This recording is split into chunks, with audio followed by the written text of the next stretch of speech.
네, 안녕하세요. 마감 클래스 이감우 전문가입니다. 자, 오늘 오전 시장과 오후 시장에 대한 이 온도 차이가 상당히 컸습니다. 자, 오전장에는 지수에 대한 추세를 만들면서 상승을 했었고요. 그리고 오후장에는 전강 후약으로 시장이 밀리면서 마감을 했습니다. 그리고 그 마감 이 하락에 대한 깊이도 상당히 깊었는데요. 자, 오늘 시장에 대한 하락에 대한 원인들 분석해 보도록 하겠습니다. 자, 내용을 먼저 보도록 하죠. 자, 어제 미 증시 내에서도요, 같은 이유가 되었을 것 같은데, 자, 코로나19에 대한 불확실성이 다시 한번 반복되면서 코스피의 지수 하락을 만들어냈습니다. 자, 이미 이제 미국이나 우리나라 증시에서도 계속해서 코로나 확진에 대한 공포 이야기들은 이미 알고 있는 내용들이었고요. 다시 또 반복이 되었는데, 자, 오늘 우리 정부 또 미국의 또 주요 기관을 통해서 사회적 거리두기에 대한 기간 연장에 대한 이야기 목소리가 나왔습니다. 자, 이 때문에 코로나19에 의한 경기 침체에 대한 걱정이 다시 한번 또 불거졌고요. 이 때문에 투자 심리를 급격하게 꺾는 그런 모습이 연출됐습니다. 자, 그리고 종목별로 보시게 되면은 대체로 코로나19의 환경 속에서 지수 재정 정책 이후에 급반등한 시세에 대한 종목들이 대부분 차익 매물이 같이 나왔습니다. 자, 이렇게 이 상단에 대한 부분들을 확인하면서 전체적인 시장에 대한 차익 매물과 또 증시에 대한 투자 불안감이 섞이면서 빠졌다라고 볼 수 있겠고요. 자, 그런데 이 코로나19에 대한 이 불확실성에 대한 뉴스는 계속해서 우리가 알고 있는 내용들입니다. 그러니까 시장의 발목을 잡는 뉴스들이 반복적으로 나왔다는 것이고요. 자, 냉정하게 이 기술적인 흐름들, 지수에 대한 차트 흐름을 좀 먼저 보게 되면요. 오늘 코스피 또 주요 종목들에 대한 1차적인 상단을 확인하는 날이었다라고 볼 수 있겠습니다. 자, 어제도 이야기 드렸지만은 이 코스피 21선 이동평균선에 대한 맞닿아 있는 위치에서 오늘은 상단에 대한 확인, 조정을 받았죠. 그래서 1차적으로 했을 때는 하단에서 올라왔을 때 1500포인트에서 반등을 했었는데 상단에서는 1750포인트대에서 1차적인 고점을 확인했다고 볼 수 있겠습니다. 물론 이 라인대가 하락하고 난 다음에 쌍바닥을 만들면서 다시 올라오는 그런 추세보다는 이번에 다시 한번 저점을 잡을 때는 중간 지지대를 확인하면서 내려올 것이다 라고 이야기를 드리도록 하겠는데요. 물론 이제 아직은 중간 지지대 부분들이 확인되지는 않았습니다. 조만간에 중간 지지대 부분들을 확인할 텐데요. 자, 이 모습들은 다우지수도 마찬가지였습니다. 오늘 아침 개장 전 포인트나 최근에 지수가 움직임이 나왔을 때, 자, 지수가 그동안에 급 반등을 하고 난 다음에 2개월 만에 22이동평균선을 만났다. 이 라인대를 돌파하는지 여부 보자. 1차적인 상단에 대한 가격이 형성되는지 보자라고 말씀드렸는데요. 자, 다우지수는 22,500포인트에서 상단을 1차적으로 확인했다라고 할 수 있겠고요. 코스피 같은 경우에는 1,750선에서 1차적인 상단을 확인했다라고 볼 수 있겠습니다. 자, 우선은 제가 예상하는 시장에 대한 하단은요. 우선은 1,500선 포인트에서는 강력한 지지대가 될 것 같고요. 그리고 중간 지지대를 본다라면은 예상되는 거는 1,680포인트대 전후로 해서 중간 지지대가 형성될 것으로 예상을 하고 있습니다. 자, 중간 지지대를 확인했다고 해서 주가 추세가 바로 급반등하는 포인트는 좀 지켜봐야겠지만은 적어도 1,680포인트 전후로 해서 하단을 잡고 박스권이 진행될 수 있다는 점 이야기 드리겠습니다. 자, 코스피의 일봉 차트를 보게 되면은 사실 상단 확인하는 조정이었다 볼 수 있겠는데 대부분의 종목들이 이 상단을 확인할 때 차익 매물이 같이 나왔다는 점이 좀 아쉽게 들릴 것 같습니다. 자, 그리고 우리나라 지금 전체적으로 수급의 약세 모습 계속 확인을 해왔는데 자, 오늘 날짜에서 외국인 기관의 양매도세가 강하게 연출됐습니다. 우선은 기관에 대한 얘기를 건네보면은 최근에 와서 연기금의 지수 방어 그리고 금융투자의 단기적인 매수 유입 기대해보자 라고 했는데 자, 연기금이 오랜만에 좀 돌아섰고요. 그리고 그러니까 금융투자 쪽의 단기 매수는 아쉽게도 크게 빛을 보지 못했습니다. 오히려 단기 차익 매물이 출회됐다는 점. 그러면은 다시금 이 주가가 상단을 확인하고 저가에서 매집되는 저가 매수세 부분들을 좀 기다리셔야 되는데 자, 우선은 지금 어김없이 외국인의 수급이 상당히 부진했습니다. 오늘 역시 환율적인 요인들에서 외국인의 수급이 상당히 반영이 됐는데 자, 환율이 반등하는 추이가 나오니까 또 외국인들의 매도폭이 상당히 커졌습니다. 물론 이제 환율이 다시 조정이 되면은 외국인들이 사들인다는 포인트는 아니지만은 나가는 포인트에 대한 부분들이 좀 진정이 될 수 있는데, 자, 어김없이 환율에 대한 반등이 나오면서 이와 같이 좀 외국인의 매도세가 연출됐습니다.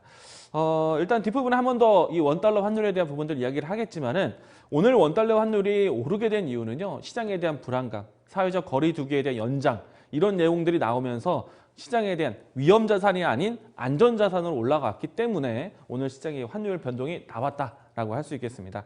자, 그래도 우리는 또 원달러 환율을 낮출 수 있는 카드가 있죠.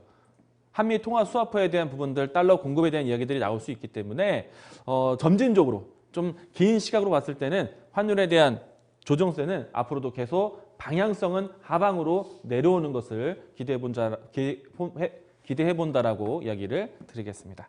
자, 오늘 장에 대한 특징적인 종목들을 한번 살펴보겠는데요. 우선은 오늘 장에서 오전만큼은 시장이 참 강했습니다.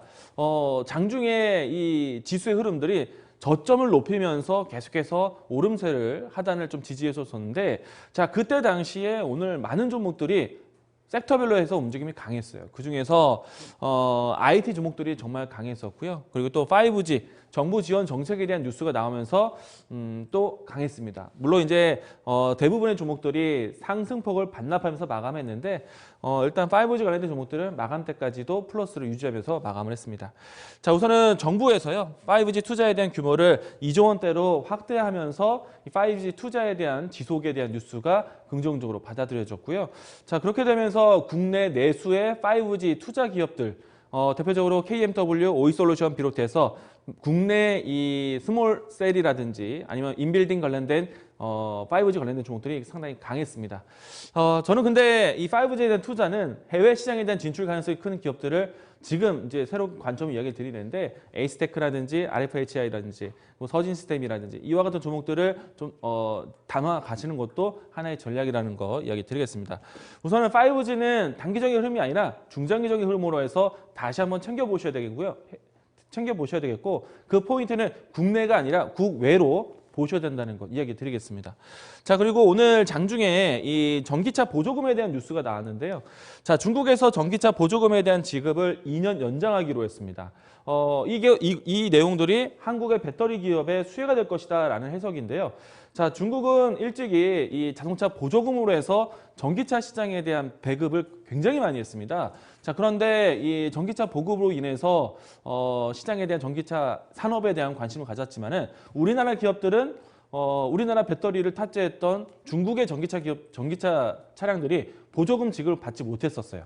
그런데 이 보조금이 지급이 된다고 해서 우리나라에 수혜가 될까? 수혜가 됩니다. 왜냐하면은 중국 정부에서 전기차 보조금을 지급하는 이 제한을 규제를 하면서 전기차 이 연비에 대한 효율이 높은, 배터리 기능이 높은 기업들, 그러니까 그 배터리 높은 차량들에게만 보조금을 지급하게 되면서 그동안에 이 저가 이 저효율의 자동차 배터리를 공급했던 중국 기업들에 대한 자국 기업들이 파산하는 이르기까지 그런 흐름이 나왔고요. 상대적으로 이 고효율에 대한 기능을 가지고 있는 한국산 배터리에 대한 수혜를 기대를 하고 있습니다. 그리고 보조금의 지급을 다시 한번 2년 연장하기 때문에 고효율에 대한 시장 점유율이 우리나라 기업에 높아질 수 있다는 점, 이 부분들 좀 긍정적으로 보시기 바라겠고요. 아침에도 이야기 드렸지만은 전기차 시장에 대한 배터리 공급에 대한 에너지에 대한 크기가 우리나라 이 배터리 3사가 모두 다 긍정적으로 가져갔습니다. 그렇기 때문에 앞으로 지금 당장은 리스크가 되는 셧다운에 대한 우려를 가지고 있는 유럽과 미국 시장에 대해서 불안감을 가지고 있지만은, 결국에는 전기차에 대한 투자는, 전기차에 대한 보급은 이루어진다. 투자에 대한 지속이다라고 보시면 되겠습니다. 자, 지금 시장에서 이 차별화가 나온다면요, 5G처럼 투자에 대한 지속이 나오는 것, 그리고 제가 강조드리는 반도체처럼 투자에 대한 지속이 나오는 것, 전기차, 2차 전지에 대한 투자에 대한 지속, 이런 내용들에 대한 키워드를 갖는다라면은 단기적인 흐름이 아니라 장기적인 모멘텀으로 활용하자라고 이야기 드리겠습니다. 자, 내일장에 대한 준비 보도록 하겠는데요. 자, 지금 시장에서 가장 리스크가 될 수 있는 거는요, 코로나19이지만 지표적으로 봤을 때는 지금 우리나라 입장에서는 환율, 또 글로벌 시장에서는 유가 가격에 대해서 상당히 민감하게 보고 있습니다. 자, 오늘부터 이 감산 합의에 대한 논쟁이 바뀌면서 증산에 대한 이 계획이 진행되느냐 여부를 보셔야 되는데 사우디 또 러시아 또 미국 주요 국가 안에서의 이 증산 경쟁에 대한 부분들 논의가 좀 더 논의가 필요한 시점이 되겠습니다. 4월 1일부터 이 경쟁에 대한 압박이 진행되는데 이 때문에 이 국제 유가에 대한 변동이 상당히 클 수가 있습니다. 무한 경쟁이다라고 얘기가 나오고 있는데 자 우선은 산유국들에 대한 증산 경쟁 중단이 나올 때까지는 국제 유가에 대한 변동성이 시장에 대한 리스크로 작용이 될 겁니다.